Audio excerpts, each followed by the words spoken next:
What is the best position on the San Francisco 49ers roster? We'll get into the chat. We'll cover that. We'll cover a little bit of everything from Twitter questions and your comments on YouTube as well, coming up on this live edition of Locked On 49ers right now.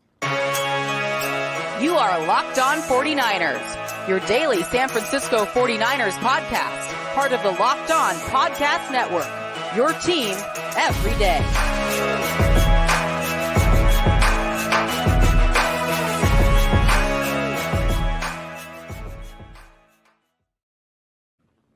Welcome to Locked On 49ers. Brian Peacock and Eric Crocker here with you once again at BD Peacock, at Eric_Crocker. If you don't know us, welcome to the program.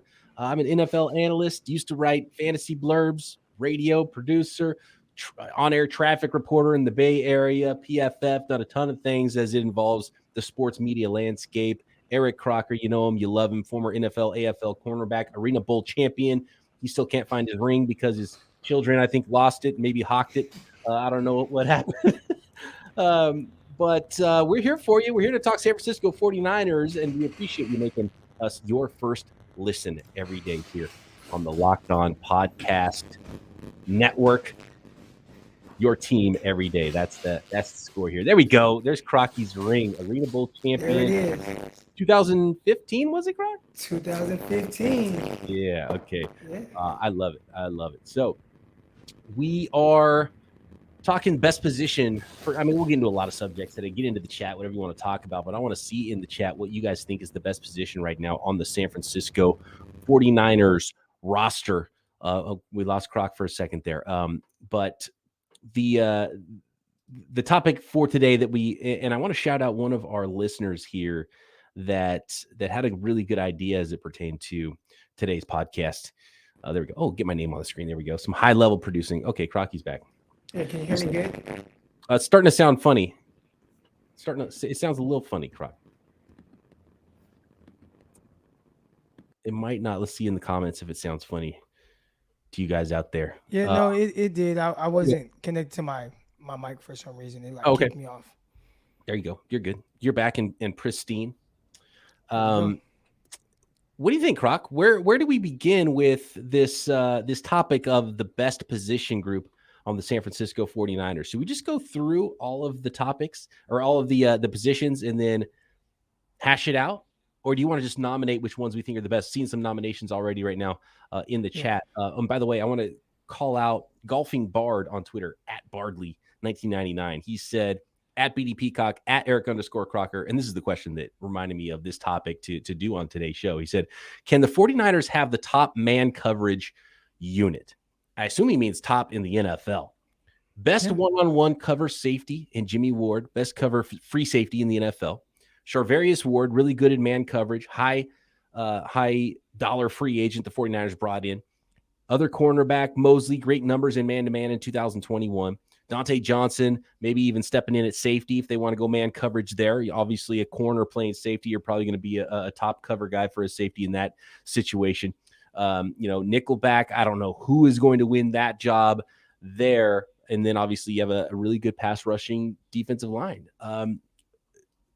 Do you think the 49ers can have the best man coverage unit in the NFL? And should the secondary be nominated? I don't know if people would nominate that, but do you think that the secondary should be nominated as potentially the best position group on the 49ers? And can they be a lockdown group in man coverage when you put that line in the field? I think they can be very good in man coverage. Now, we'll see how much man coverage the 49ers actually play, right? Like, that's been the big thing. They play a lot of soft coverage off, keep things in front of them, quarters. We've seen a ton of that. Quarters, man. Quarters, halves. We've seen some of that last season as well. So I'm not going to say that. I'm not going to say they're the best group. I see everyone in the chat right now saying D-line, but I'm actually going to go somewhere else. I think it's the linebackers. I think the linebackers are the best group that the 49ers have. When you look at Fred Warner, all pro Fred, put some respect on his name. And then you look at Azeez Al-Shaair, who a lot of people last season were saying, is he playing better than Fred Warner right now? So we're talking about someone who can play at a high level. And then Dre Greenlaw, who's a legit starter in the NFL. So I think their linebacker group has to be the strongest unit on the entire roster. when the 49ers roll out there and everyone's healthy, and we're kind of going to assume everyone's healthy, and I guess we have to take that into account in some ways, Right. projecting who's going to be playing for all 17 weeks. But when you roll out there with Fred Warner, who best middle linebacker in the league, right? Top three, if not, top if three. you don't think he's number one. Then you have Dre Greenlaw on one side, and you have Azeez Al-Shaair, and I don't think they don't really run that much three linebacker, and nobody in the league really does that much anymore. But there's times when they're all out there together. That's a pretty darn good group, right? Yeah. Then you have Flanagan Foles who comes in. You have Oren Burks, who they signed from Green Bay to play some special teams. But man, Al-Shaair, Fred Warner, Dre Greenlaw. There's not many better units in the NFL for top three linebackers on any team, right? Right. Now part of it might be we just watch them a lot, but I was getting messages when people are like, Croc, who the hell is number 51? Who is that? I'm like, yeah, he's pretty good, huh? They're like, man, I thought Fred Warner was the all-pro. Who's this 51 guy flying around? So that just shows you once people really get a chance to kind of really see what Al-Shaair is doing, I think he'll be even a little bit more notable around the league. Like right now, if you were to say, if I was to put on Twitter, 49ers have, one of the best linebacking groups in the NFL, people are like, man, you're crazy. Then they'll rattle off a bunch of different linebacker groups. But from what we've seen and kind of known of those guys who have played very well and play at a high level, it'd be hard to find a group that's just far and away better than what they have. Now, it's not a Willis Bowman group. You don't have that kind of a tandem, but you do have one high-level guy and two really good linebackers next to him. And especially with the depth, if you usually only need two of those guys, because we saw Dre Greenlaw get hurt for a lot of last year, and Al-Shaair stepped up and became the dude. And it was like, okay, well, he's awesome too. And so usually you only need two of those guys, so you can even cover yourself for some injury as well. And they're all pretty fast. They can all come and hit you, and they all can cover a little bit. And Fred Warner can do, a lot of everything. So that's a fantastic. Well, that's because the 49ers, I think one of their prerequisites to play the linebacker position for them is you got to be a former safety. All these true, guys, yeah. they've been coverage guys. Even Dre Greenlaw, that's a guy at Arkansas. He didn't wear number 27 or whatever number it was for nothing. Like, that's a guy that has some experience playing on that back end. So we've seen that with all the 49ers linebackers, and then you see how well they play in coverage. Think about Azeez Al-Shaair and the big play he made against the Minnesota Vikings, picking off Kirk Cousins, setting the 49ers up in scoring position. Like, those are guys that have legit coverage ability. I think Al-Shaair is literally the only linebacker on the entire roster that wasn't a former safety. Oren Burks was, right, in college. I think Al-Shaair was too. I think so? He's mostly only been a linebacker. I think he might have played some safety, but obviously Fred Warner was playing basically that star position, the overhang outside linebacker, safety position. Dre Greenlaw was a former safety. Flanagan Foles, former safety. Actually, in another undrafted free agent we haven't done, we got to get to him at some point, is Alubi out of San Diego State, who's pretty athletic and a former safety, if I'm not mistaken. He's safety size. I think he's still safety size, kind of. So, that's obviously, and it works. Like, if you want a guy to cover, it helps to have someone who's played a lot of coverage in their life before they got to the NFL. Al-Shaair was always a linebacker at Florida Atlantic. Not a big guy. He was listed at 6'2", 228 pounds. So, was built more like a safety, but definitely played linebacker.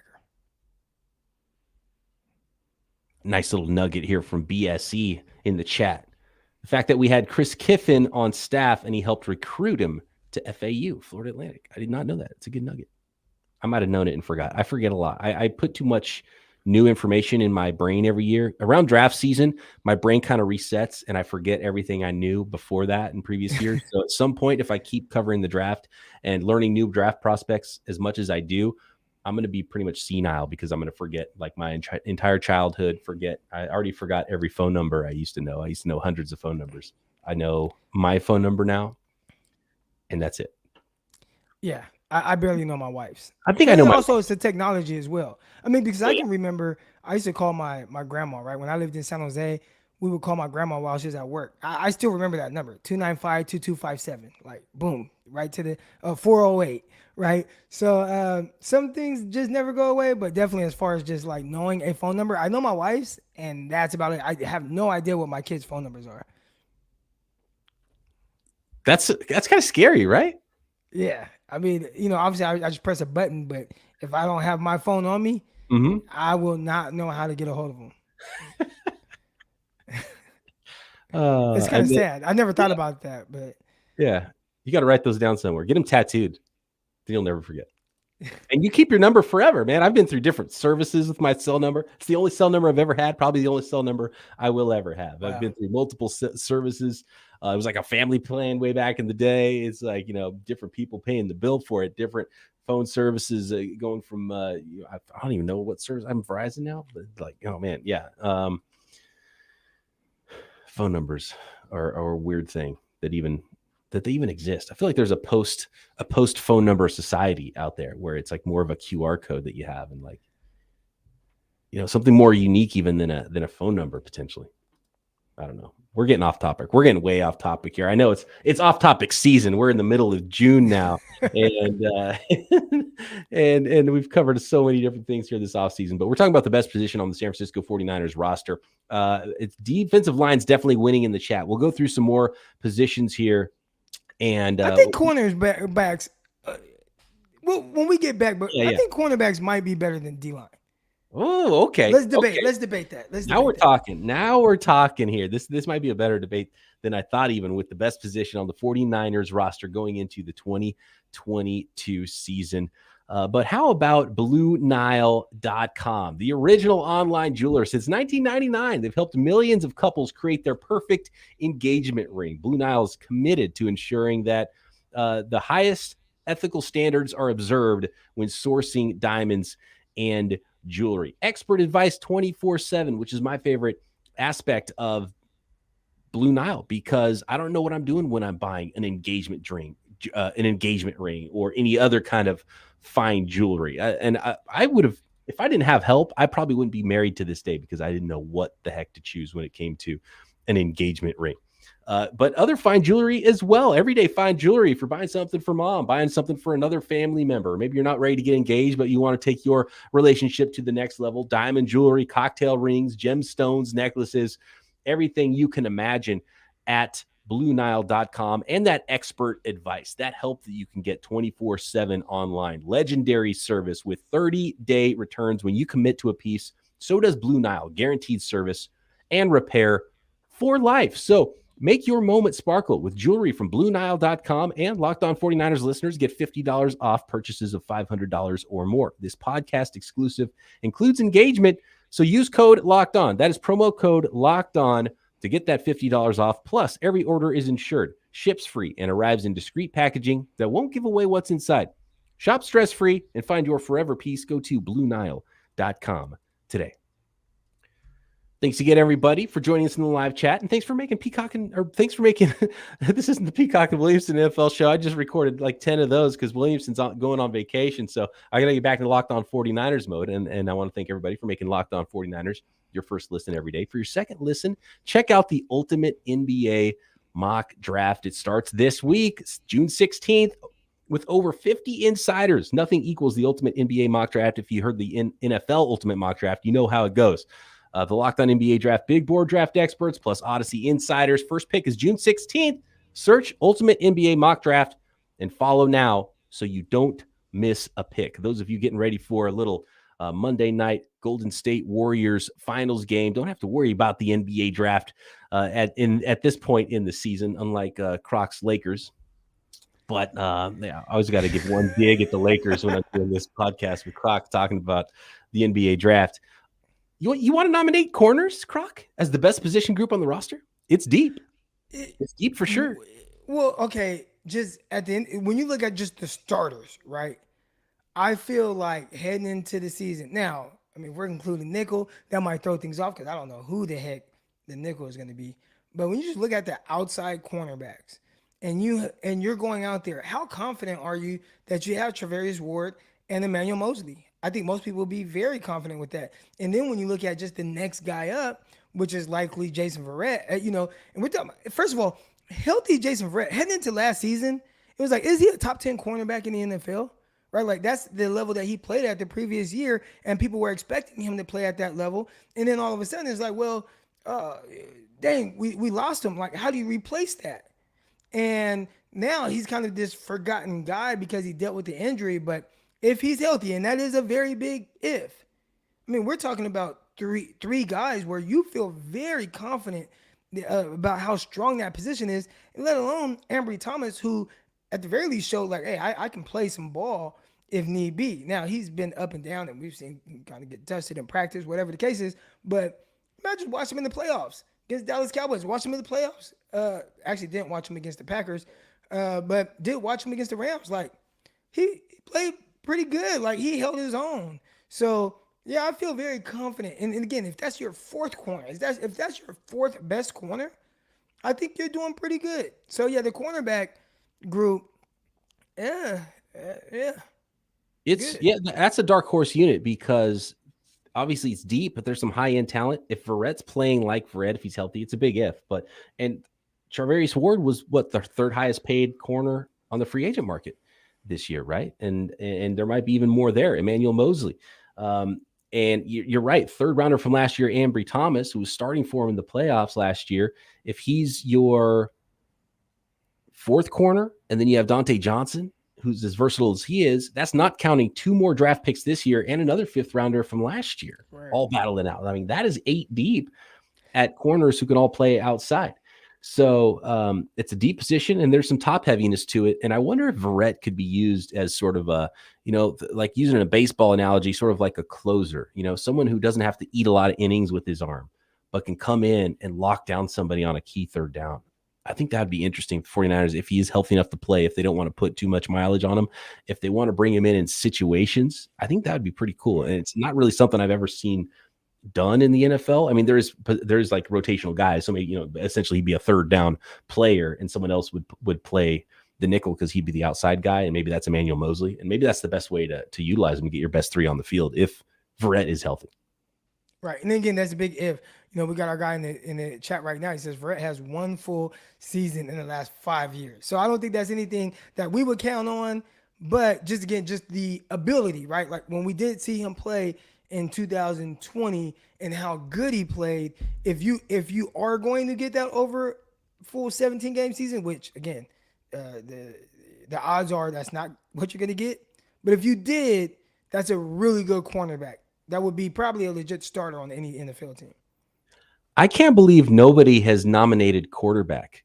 You have a number 3 overall pick. You have a quarterback still under roster who's been to a Super Bowl and was in the NFC Championship game last year. You got Nate Sudfeld, who you guaranteed $2 million for to be your backup quarterback. And then you drafted a 7th rounder in Brock Purdy, who looks like from reports is looked pretty good and is pushing Sudfeld to be that backup quarterback as well long-term. What about quarterback? Is that what the reports are? I've heard that. I've heard that in a couple of places that, that Sudfeld is whatever. And Brock Purdy, you wouldn't cut Brock Purdy because of Sudfeld, essentially. But I mean, this is spring practices. It's really hard to know. We've got to go through the preseason to really get a full picture of what this all is. But what about quarterback? Would you say quarterback is a stronger unit than the defensive line? No, I wouldn't. And I know a lot of people brought that up. Well, yeah, a lot of people have said D-line in the chat. When you look at the D-line, though, they are deep. I'd say if you're saying like what's the deepest unit, I would say D-line. Like obviously like Nick Bosa, like he's an elite talent. And Eric Armstead plays really good football, especially if he's inside. Outside of that, to me it's just a lot of guys that they'll help you with depth. And it's like, can you just be solid opposite Bosa and Armstead? And I think you have a lot of guys that can be that. But I don't know if it's necessarily like as strong of a unit as what you have at the linebackers or even the top 3 cornerbacks. Let's go through the D-line because that's definitely the leader by a lot in the chat. And coming into this, I thought for sure it was going to be D-line. But I think corner and linebacker is stronger than I expected competing with that D-line. Nick Bosa might be the most valuable player on the team, right? If you're drafting 49ers, Nick Bosa is the number 1 pick. Yeah. Trent Williams. I mean, you're taking Nick Bosa in year 4 over. Okay, you're saying like 33-year-old Trent Williams, long right? term, like what to build off. Well, even for 1 year, I would still try to put together an offensive line. I think you can't fake what Bosa is. I think we've seen, Colton McKivitz can play a game and you're okay. You know what I mean? But you're kind of non-functional without that pass rush. I'd go Bosa over Williams. I remember watching same the here. 49ers against Green Bay in 2020, and Trent Williams didn't play. I think it was COVID or something like that. And I just remember the left tackle just getting destroyed all game long. Was that school? Yeah, I think it was school. I mean, Yeah. it was just abysmal. It is one of those things where it's like, yeah, you can sometimes get by, but when you don't get by, it just looks disastrous. Remember that season or game, Alden Smith against the Chicago Bears? Matter of fact, it was Colin Kaepernick's first start, right? And everybody's so focused on Colin Kaepernick and how he lit it up. Alden Smith had 5 sacks because the right tackle he was just getting his butt whooped every single rep by Alden Smith. Yeah. Good point here by Philip, though. Week 18. Colton McKivitz had a nice game. He played that was the biggest game of the year. And it was, he played for Trent Williams, and he held his own. I would rather play without Trent Williams than without Nick Bosa at this point. Okay. And then you have someone who was it? Talking about DJ Jones. It was a huge loss for DJ Jones to be that nose tackle. But in theory, on paper, you have a first-round pick, and that's where resources come in. Nick Bosa, Eric Armstead, big money first-round pick. Javon Kinlaw, first-round pick. They signed Abu Kham. They drafted a second-round guy in Drake Jackson to play defensive end. They brought in Kamoko Toure to compete. They traded for Charles Omenihu.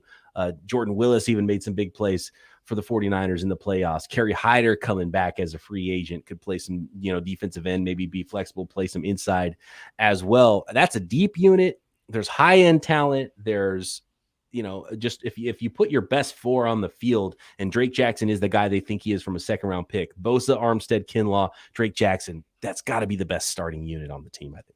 And there's depth.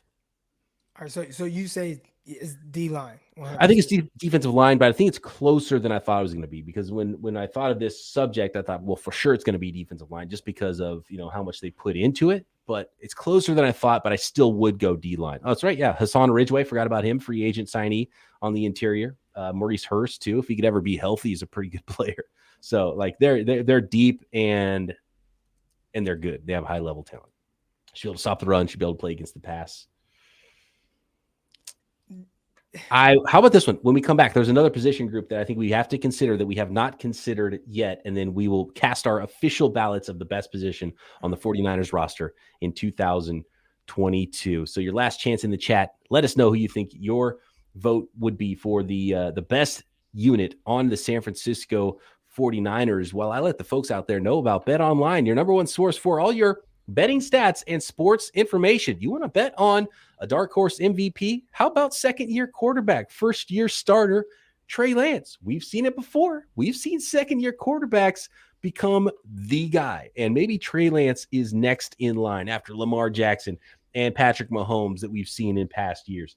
Trey Lance, you can bet on him as MVP. You can bet on Kyle Shanahan as Coach of the Year. You can do the over-under on sacks for Nick Bosa in 2022. You can find all the latest sports developments, news, and odds, including NBA Finals, NHL Hockey Finals coming up, Major League Baseball, the latest fighting news, golf, MMA, UFC, boxing. Golf is not fighting, obviously, but there's some fighting going on between golfing organizations and golfing leagues now, which has kind of been interesting. Bet Online is your continued source for all your sports wagering information, live betting, esports, and more. Get over to the website today or use your mobile device to learn more about the trends in action at Bet Online, where the game starts. Okay, I think for me, it goes D-line, linebacker, corner right now. But we haven't talked about wide receiver yet, Croc. And wide receiver's pretty good. You have to squint a little bit, I think, to try to project what they're going to be, because you've got a number one. You've got Croc wears glasses for a reason, so he doesn't have to squint when he's trying to think about how good the 49ers wide receivers can be. You have a true number one. You have a legit number two. You just drafted a speed burner 4-3 guy who has legit speed to be a 3-4. You have Juan Jennings, who's proven he's a 3-4. You have Ray McLeod now to be a slot guy who's making plays in practice. it's a pretty good unit when everybody's playing and everyone's healthy. And when the quarterback play is good, which could potentially be better with Trey Lance than it's ever been at some point. Maybe not this year, maybe next year. I don't know when that's going to be, but I think it could be better. The wide receiver group is pretty good. And I think Deebo is a higher end guy. I think because we talked about Bosa versus Trent Williams, Deebo would be right there. And so would George Kittle, right? And Fred Warner. That's the five. That's like the power five of the San Francisco 49ers. Williams, Bosa, Deebo, Kittle, Warner, right? You would argue that those are the five. Those are the core players for the San Francisco 49ers right now, and you hope that Trey Lance joins that group at some point. So you have a high-level guy as a wide receiver one who can do a lot. You have a guy who's ascending and could be even a number two at least, and maybe a number one type of guy in Brandon Ayuk. You don't want to put that on yet, but I've seen more wide receiver two which is fine. Yeah, right? Totally. And we'll see. Second half of the season, he still looks more like wide receiver two. So, But yeah, you have a bunch of guys who could be three: Ray, Jennings, and then who knows what the 49ers have in Danny Gray, who's a third-round pick. He's got a lot of speed at the very least, even if he's number 5 this year, could be a future 3. So it's a pretty good group. Would it compete with those other groups is the question. Yeah, Philip said, don't forget about Fresno State GOAT. He's talking about Keyshawn Johnson. And, that's another guy who it's tough for him because he's in one of those positions where people kind of forget about him. I remember he was coming out of Fresno State, and he was in that same class as Hakeem Butler and Andy Isabella over there to Arizona. And it was like, wow, like they won. They got Keyshawn Johnson like that late. Okay, that's awesome. Now all of a sudden he found himself on the street. 49ers pick him up, and he's kind of an afterthought. But he definitely is someone who has big-time ability. I believe he broke all the records at Fresno State, and Devontae Adams was there. And Devontae Adams, now, he only played 2 years there, and he put up, like, historically great numbers. But Keyshawn Johnson did a terrific job. So, I mean, he's there at the very least. It's someone who's like, hey, if he makes the roster, like, I wouldn't be, like, shocked. Other people might be, but I wouldn't be, like, completely shocked. He's somebody who can play. And I also know, like, once you get past the, like, Deebo Samuels of the world, after that, the talent gap isn't as drastic as most people think. Like, I bet if you just sat there and watched Keyshawn Johnson run a route and then Brandon Ayuk run a route, and you didn't know who was who, it probably wouldn't look too far off. It would take you a while, and it would have to be if size doesn't jump out at you, and it probably wouldn't with those two guys. Some kind of speed, there would have to be something that keys you in. Pure hands, ability to go up and snatch the ball out of the air, right? And we're talking about very small differences, I think, in those things. And you're right. Now, I want to know if Philip is talking about Keyshawn Johnson, Fresno State GOAT, or undrafted defensive lineman Kevin Atkins, who we haven't talked about yet, but we got to have a scouting report on him coming up. I think he's talking about Keyshawn Johnson. Or is he talking about Bernard Berrien? Ooh, who is my Fresno State GOAT for wide receiver. No. See, so my Fresno State GOAT, I mean, outside of, it's easy to say Devontae Adams, but Rodney Wright, who was there at the same time as Bernard Berrien. Yeah. Dude, that was a combo, dude. That was the David Carr era, right? I lived in Fresno. I was a freshman at Sunnyside High School at that time. So, I was in the heart of that. They wouldn't even let us wear Fresno State stuff to school because there was some kind of like Bulldog gang or something like that. Oh, no. I was crushed when the 49ers weren't able to draft Bernard Berrien. Like, he was my dude. Yeah. So, yeah, I think somebody made the point in the chat about depth, and I think there's some high-level talent. I think they fit in nicely, 1, 2, 3, 4, 5, as far as wide receivers go, but they don't have extra. You don't have 2 1s, you don't have 3 2s, something like that. So I think it does. I think wide receiver does take a backseat to some of those positions, although it could be an ascending position.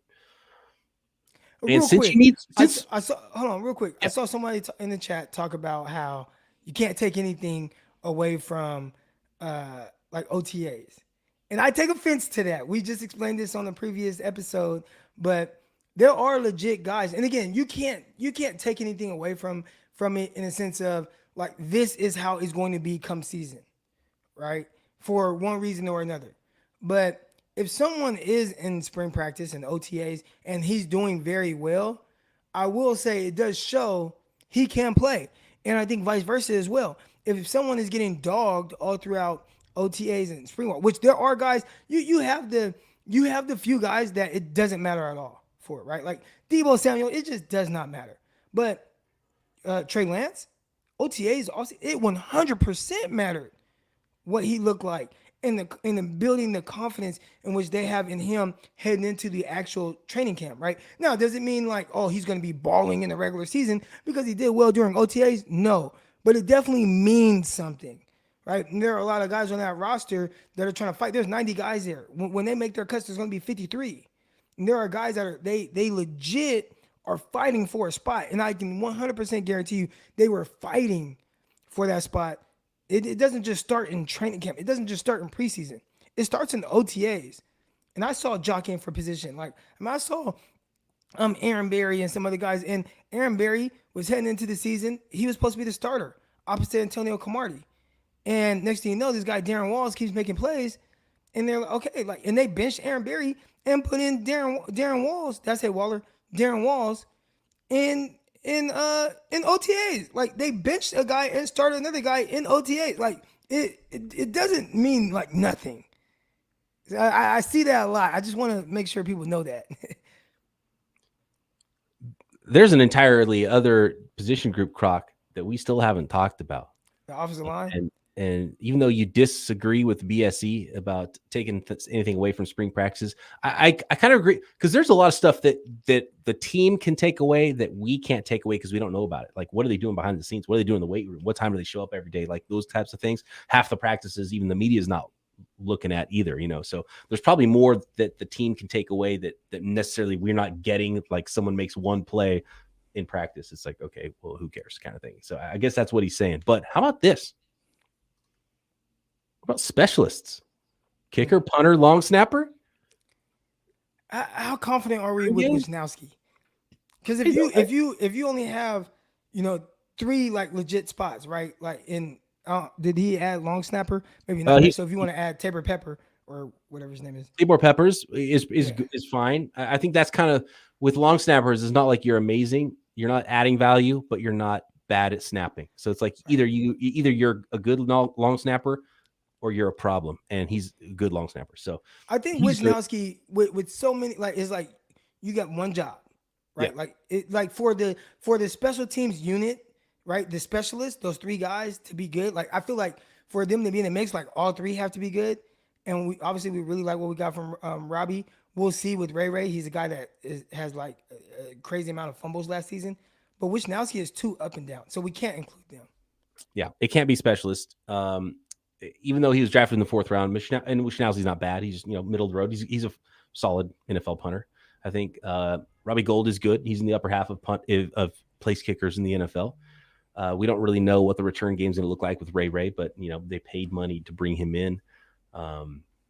If you just put it as special teams, and you talked about the coverage units, they put a lot of emphasis on special teams. So maybe, but you're talking about an entire unit instead of just one small position group. So I like the out of the box thinking, but no, specialist does not win for me. And we got to take positional value into account too, I think, a little bit, which is why I might put linebacker behind some of those other groups, even though they're that good, because I just don't know if they're difference making enough. Like, I would, is Greenlaw difference making enough versus what the defensive line could bring or what the corners could even bring? I will say this, like, talking through this and having this conversation with you, with the chat, one thing has become very clear for me. I think that the 49ers have done a really good job of constructing a talented roster with good depth. Now, obviously, there's question marks, and I'd say if you talk to all 32 teams around the league, they tell you that there's certain areas, or talk to their fan bases, or talk to their media members. There's certain areas of that roster where they're like, here's some question marks here. Everyone's going to have that. But I would say as a whole, and I think that's why the 49ers, it would be hard to find 8 better rosters in the NFL. Right? Yeah, no, I agree. They've got high level talent, and if they hit on their quarterback, then it might be something like you can't find 3 rosters better in the NFL. Right. Okay, so how are we going to rank these then? Who's number? To me, it's still D-line. Would you fight for linebacker or corner? I'm going to fight for corner because I can't, because Bosa.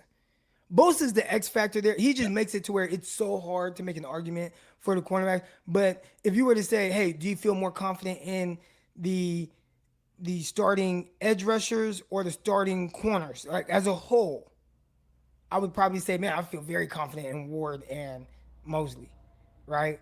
But Bosa is so good, it kind of trumps everything else that's going on there. So you kind of have to go with D-line, I guess.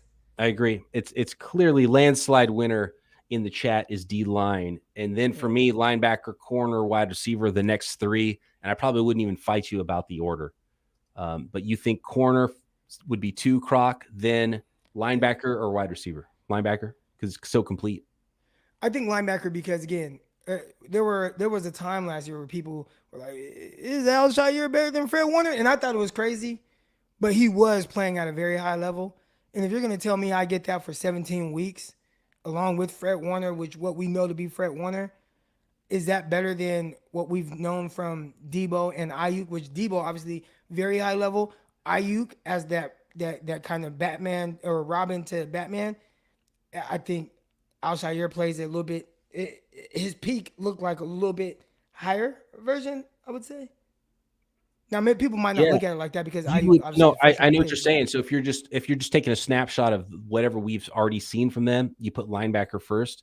But if you're projecting what it could be, I think that's where wide receiver, you might think, man, I think they could all be playing. Juan Jennings, I think that unit might play up a little bit. But you have to project it out.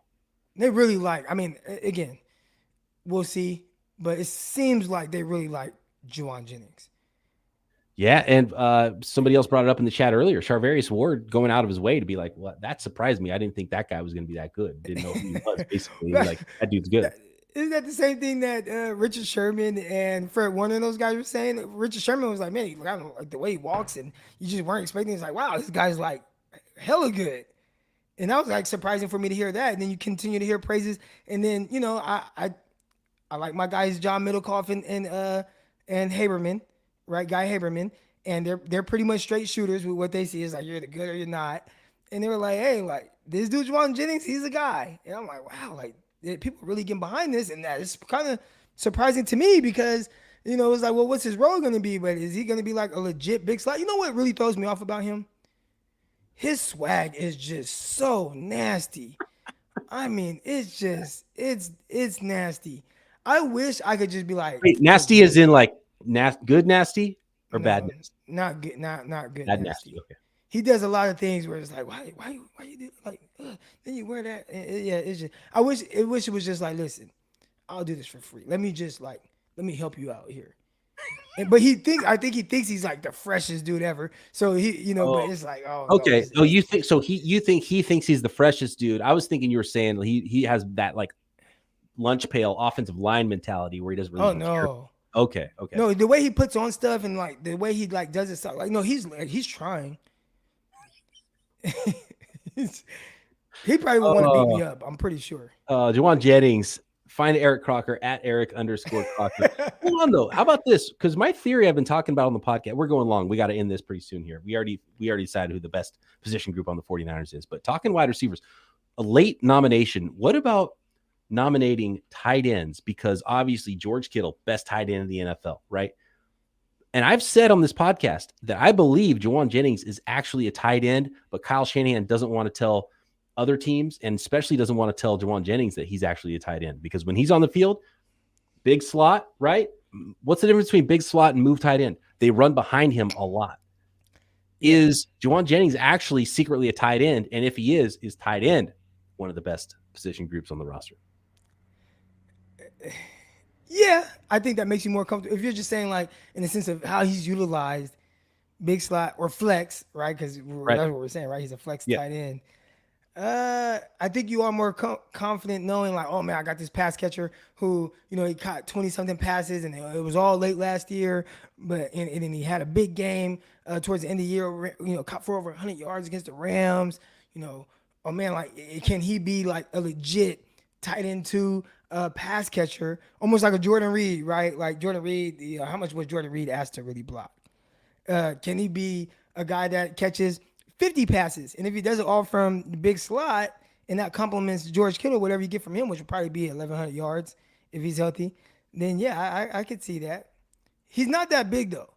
Juan Jennings He's he's lighter like than he looks. 215, like 213 or I think at the combine he tried to get his weight down to run faster. I think he might play bigger because he okay. looks like he's 230, but he was only like 215 at the combine, which doesn't look like a size that you would Yeah. try to convert into a tight end. But he That's plays kind like of a the physical sort of. that's kind of the Hufanga thing, right? I mean, we're talking about a guy, Right. Yep. 6'3", 213, and you run 4.7.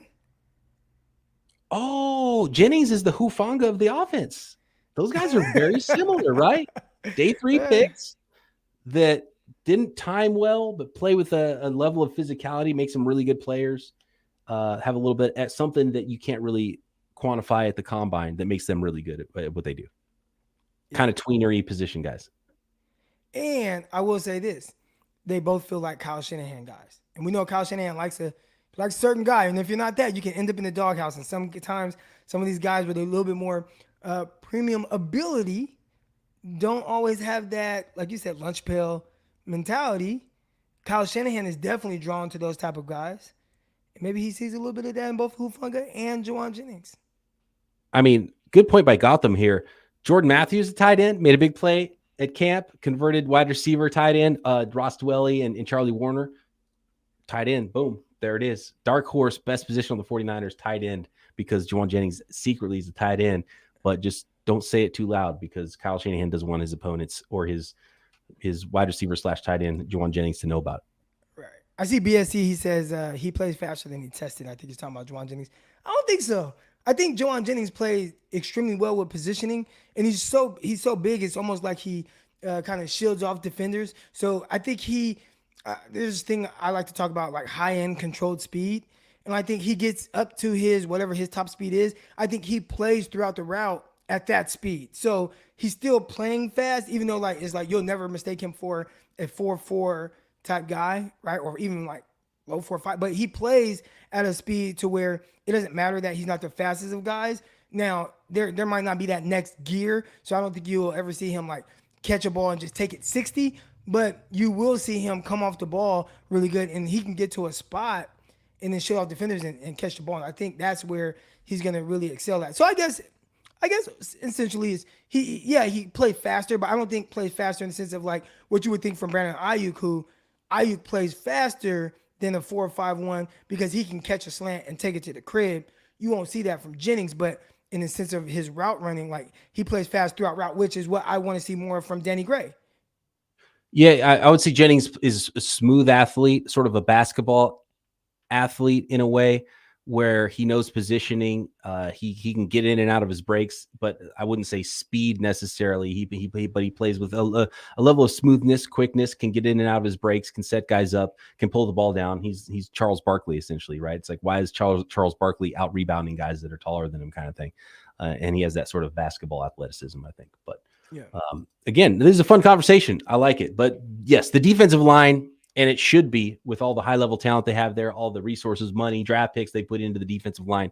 Defensive line, I think, is pretty safely the best position on the San Francisco 49ers. And it has carried the team a lot. And it makes everybody else on the defense play up. And it has been the strength of the team for a while. It is the calling card of this San Francisco 49ers regime. It's funny because you think of Kyle Shanahan, running game, outside zone. You think it's like quarterback, wide receiver, or something like that. And it's like, no, man, it's defensive line. It's D-line.